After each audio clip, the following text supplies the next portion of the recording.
बिस्मिल्लाहिर्रहमानिर्रहीम। अस्सलाम वालेकुम नाज़रीन कराम, मैं हूं मखदूम शहाबुद्दीन और आप देख रहे हैं मेरा फेसबुक और यूट्यूब चैनल। उम्मीद करता हूं आप सब लोग बखैर आफियत होंगे और जहां भी होंगे अपने अहले खाना समेत खुश भी होंगे और महफूज भी। नाज़रीन कराम, इमरान खान साहब के लिए एक जानब तो अच्छी खबरें कम ही आती हैं, लेकिन बहुत बड़ी खबर है। पाकिस्तान तहरीक इंसाफ की लीगल टीम इस वक्त खुशी से फूले नहीं समा रही। इमरान खान साहब के केसेस में इस्लामाबाद हाई कोर्ट से एक बड़ा खड़ाक हुआ है।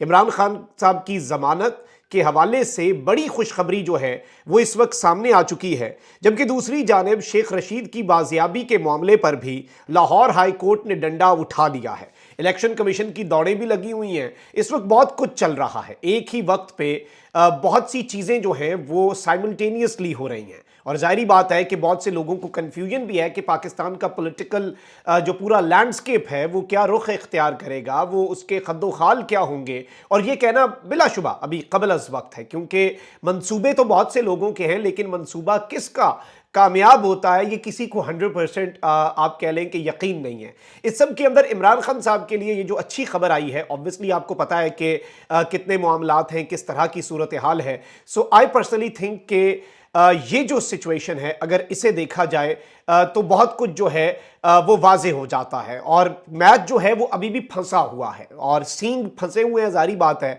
और बहुत से मामलात के अंदर आपको पता है कि इमरान खान साहब को अब मजा चखाने का फैसला भी हो चुका है, क्योंकि खान साहब ने ना मुल्क से बाहर जाने के ऊपर रजामंदी जाहिर की, ना पाकिस्तान तहरीक इंसाफ की चेयरमैनशिप से दस्तबरदारी पर इमरान खान साहब आमादा हुए। तो इस सब के अंदर अडियाला जेल में उनके साथ जो कुछ भी हो रहा है वो सब कुछ अपनी जगह। अब ये सारे के सारे पॉइंट्स जो हैं ये आपने जहन नशीन रखने हैं और आज की जो डेवलपमेंट्स हैं उन्हें इनके पैराए में देखना है। सबसे पहले तो नाज़रीन कराम इलेक्शन कमीशन की बात कर लें। आपको पता है कि इलेक्शन कमीशन ऑफ पाकिस्तान जो है उसका क्या किरदार रहा है पिछले 2 साल के अंदर, चीफ इलेक्शन कमिश्नर का क्या किरदार रहा है, चाहे वो पंजाब के निगरान वज़ीर आला का इंतखाब हो या दीगर मामलात हों, उस सब के हवाले से, इंतखाबात 90 दिन में करवाने के हवाले से, ऑल ऑफ दिस।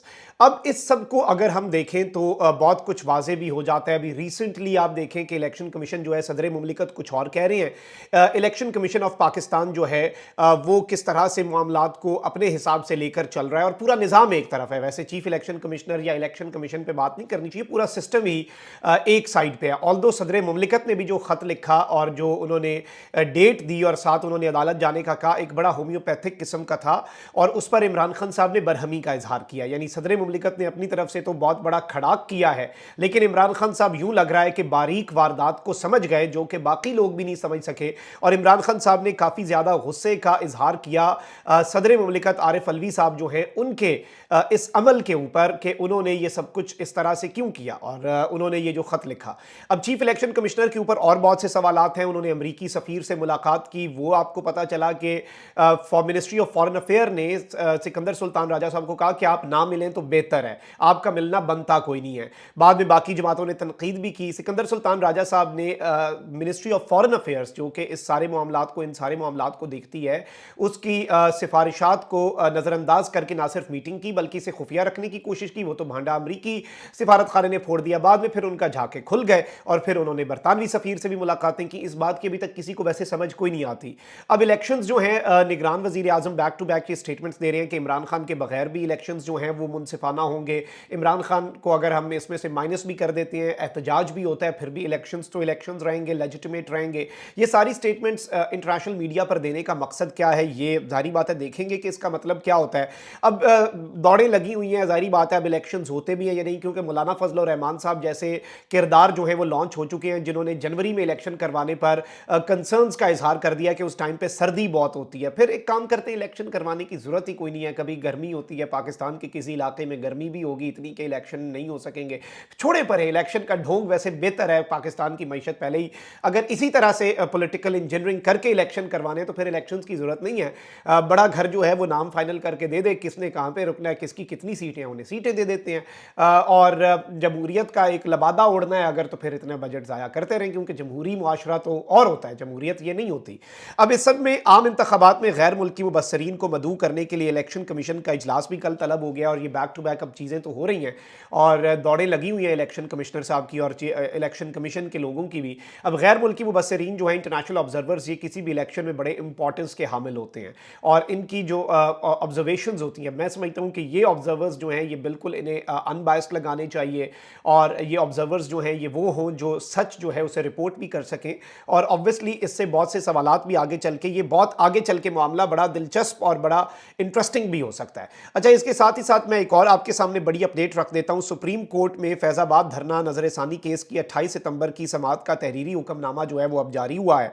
काजी फायजीसा ने केस का फैसला तहरीर किया है जो 4 सफ़ात पर मुश्तमिल है। अदालती हुक्मनामे में कहा गया है कि तमाम फरीकैन को फैजाबाद धरने से मुतल्लिक हकाइक पेश करने का एक और मौका दे रहे हैं। फरीकैन केस से मुतल्लिक हकाइक बयान हल्फी के जरिए जमा करवा सकते हैं। अदालती हुक्मनामे में मजीद कहा गया है कि केस में तहरीरी जवाबात 27 अक्टूबर तक जमा कराए जाएं और केस की समाअत 1 नवंबर को होगी।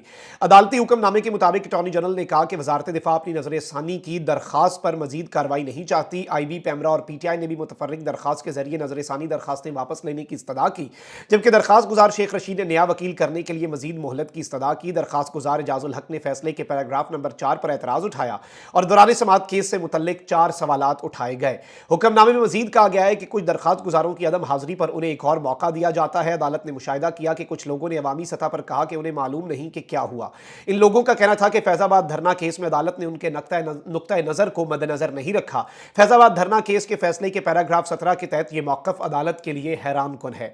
हुक्मनामे के मुताबिक अदालत ने फैजाबाद धरना केस फैसले में कहा था कि कोई भी मुतासरा फरीक आगे बढ़कर तहरीरी तौर पर अपना मौकफ पेश कर सकता है।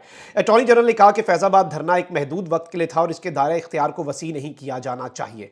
अब ये जो फैसला है इसमें जो इंपॉर्टेंट एक जुमला है जिसे अगर हम हाईलाइट कर लें वो ये है कि फरीकैन को हकाइक पेश करने का एक और मौका दिया जाता है। ये बात जो है ये बड़ी इंपॉर्टेंट है और जाहिर बात है कि इसमें ही सब कुछ पिन्हा है। अच्छा, वहीं दूसरी जानिब आपको पता है कि पाकिस्तान के अंदर जिस तरह के मामलात चल रहे हैं और किस तरह की सूरत हाल चल रही है, लोगों को उठाया जा रहा है। उस्मान डार गायब हैं, फ़रूख हबीब गायब हैं, शेख रशीद साहब गायब हैं और अब यूँ लग रहा है कि गायब करने को ही बेहतर समझा जा रहा है कि गायब करना ही बेहतर ऑप्शन है, क्योंकि अगर अदालतों वाला मामला होता है तो परवेज़ इलाही साहब वाला मामला बन सकता है। अब लाहौर हाई कोर्ट के पिंडी बेंच ने पुलिस को 1 हफ्ते में शेख रशीद अहमद को पेश करने का हुक्म दे दिया। Lahore high court Rawalpindi bench के जस्टिस सदाकत अली खान ने साबिक वज़ीर दाखिला शेख रशीद की हिरासत के खिलाफ दायर दरखास्त पर समाअत की, जिस सिलसिले में RPO रावलपिंडी सैयद खुर्रम अली अदालत में पेश हुए। अदालत ने RPO से सवाल किया कि शेख रशीद और उनके साथ दीगर 2 अशखास कहां हैं, आप लिख के अदालत को देंगे या शेख रशीद को पेश करेंगे।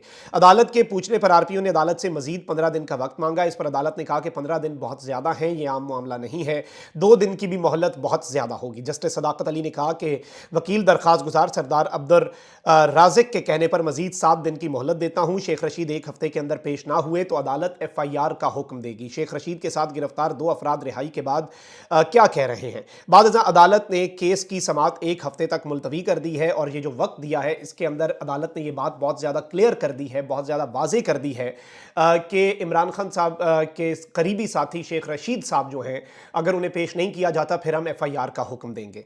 अच्छा, वहीं दूसरी जानिब इस्लामाबाद हाई कोर्ट ने चेयरमैन PTI की साइफर केस में दरखास्त जमानत की इन कैमरा कार्रवाई की इस्तदा पर फैसला महफूज कर लिया है और इस सब के अंदर दौरान जमानत समाअत के दौरान जमानत जो है उसकी दरखास्त पर इन कैमरा समाअत की FIA की दरखास्त पर समाअत हुई और दौरान समाअत प्रोसिक्यूटर जो है उन्होंने कहा कि ऑफिशियल सीक्रेट एक्ट के तहत ट्रायल को पब्लिक नहीं किया जा सकता। कुछ बयानात और कुछ मवाद ऐसा है जिसे पब्लिक में बयान नहीं किया जा सकता। दूसरे ममालिक से मुतल्लिक बयानात भी अदालत के सामने रखने हैं। ऐसे बयानात ओपन कोर्ट में सामने लाने से दूसरे मुल्क से ताल्लुकात खराब होने का अंदेशा है। इस दौरान अदालत ने इस्तफसार किया कि क्या ट्रायल का मामला अलग है, क्या जमानत की समाअत भी इन कैमरा हो सकती है। इस पर वकील ने कहा कि मुझे तो इस हवाले से मालूम नहीं, आप ही देख लीजिएगा कि ऐसा हो सकता है या नहीं। अच्छा, इस सब के अंदर मैं आपको यह बता दूं, दौरान समाअत chief justice Islamabad high court ने अदालती कार्रवाई बराह रास्त दिखाने का इंदिया दिया और कहा कि लाइव स्ट्रीमिंग होगी, जरूर होगी। हमने ये मामला फुल कोर्ट के सामने रखा है, कोर्ट की कार्रवाई बराह रास्त भी होगी। अभी इस पर कमेटी काम कर रही है, यानी सुप्रीम कोर्ट वाला काम इस्लामाबाद हाई कोर्ट भी करेगी। इस सब के अंदर मैं अब आपको कुछ चीजें बता दूं। एक जानिब तो ये फैसला महफूज हुआ, लेकिन अब एक और महफूज फैसला सुनाया गया है जो PTI के लिए एक बहुत अच्छी खबर है।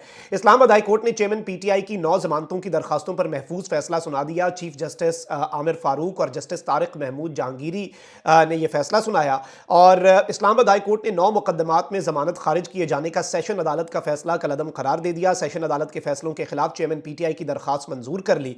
अदालत ने हुक्म दिया कि जमानत की दरखास्तें सेशन कोर्ट में जेर इल्तवा तस्वुर की जाएं और उन्हें यह डिक्लेयर किया जाए कि वो जेर इल्तवा जमानत की दरखास्तें अभी कैंसिल नहीं हुई। चेयरमैन PTI की 6 दरखास्तें सेशन कोर्ट और 3 इंसदाद दहशतगर्दी अदालत में जेर इल्तवा है इसमें इमरान खान साहब के ऊपर 9 मई के वाक़यात के केसेस हैं, इस्लामाबाद में इंसदाद दहशतगर्दी के केसेस हैं, तोशाखाना का केस है, इक़दाम कत्ल का केस है। ये 9 बड़े अहम तरीन केसेस हैं जिनमें इमरान खान साहब जो हैं उनके ट्रायल कोर्ट्स ने इमरान खान साहब की अदम पैरवी पर ज़मानत मनसूख कर दी थी। अब ये ज़मानत जो है ये बहाल हो चुकी है। चेयरमैन पीटीआई की ट्रायल कोर्ट्स में दरखास्तें बहाल हो चुकी हैं और इस सब के अंदर ये जो फैसला सुनाया गया है ये पीटीआई के लिए एक बहुत मस्बत फैसला है। अब अगर at this point of time Imran Khan साहब साइफर केस में रिहा हो जाते हैं तो उन्हें किसी और केस में अरेस्ट नहीं किया जा सकेगा। ये एक बहुत बड़ा नुक्ता है। ये पाकिस्तान तहरीक इंसाफ और इमरान खान साहब के लिए आप कह सकते हैं कि एक ताज़ा हवा का झोंका है, लेकिन निज़ाम से कोई ज़्यादा अच्छे की उम्मीद नहीं रखी जा सकती। मैंने इसलिए आपको बताया कि धूप छाँव का मौसम चल रहा है, कुछ अच्छी खबरें आती हैं तो ज़ाहिर बात है कि कुछ बहुत ज़्यादा कंसर्न वाली खबरें भी आ रही हैं, कुछ बहुत ज़्यादा तशवीशनाक चीज़ें भी हो रही हैं। इमरान खान साहब की सिक्योरिटी, उनकी वेलबींग, उनकी हालत ज़ार जो है अडयाला जेल में, उसके हवाले से भी कंसर्न्स हैं। और ये भी कहा जा रहा है कि इमरान खान साहब ने क्योंकि झुकने से इनकार कर दिया इसलिए अब उन्हें मज़ीद प्रेशराइज़ किया जाएगा ताकि शायद इमरान खान साहब सरेंडर कर दें, इमरान खान साहब मुल्क से बाहर चले जाएँ, चेयरमैनशिप से दस्तबरदार हो जाएँ। लेकिन अभी तक इमरान खान साहब डटे हुए हैं और आइंदा भी वैसे जो इमरान खान साहब को लोग जानते हैं उन्हें पता है कि इमरान खान को तोड़ना आसाब की इस जंग के अंदर ऑलमोस्ट नामुमकिन है। और अभी तक आप देखें कि नाकाम ही रहे हैं और इमरान खान साहब जो हैं वो डटे हुए हैं। Let's see how things unfold. लेकिन ये एक चलें अगर हम इस खबर को अलहदा करके देखें तो ये एक अच्छी खबर है, मस्बत खबर है पाकिस्तान तहरीक इंसाफ के लिए। और मैंने लीगल टीम के जितने लोगों से बात की है सब इस पर खुश हैं, मुतमईन हैं कि ये अच्छी खबर है। अपना बहुत ख्याल रखें। अल्लाह निगहबान। पाकिस्तान जिंदाबाद।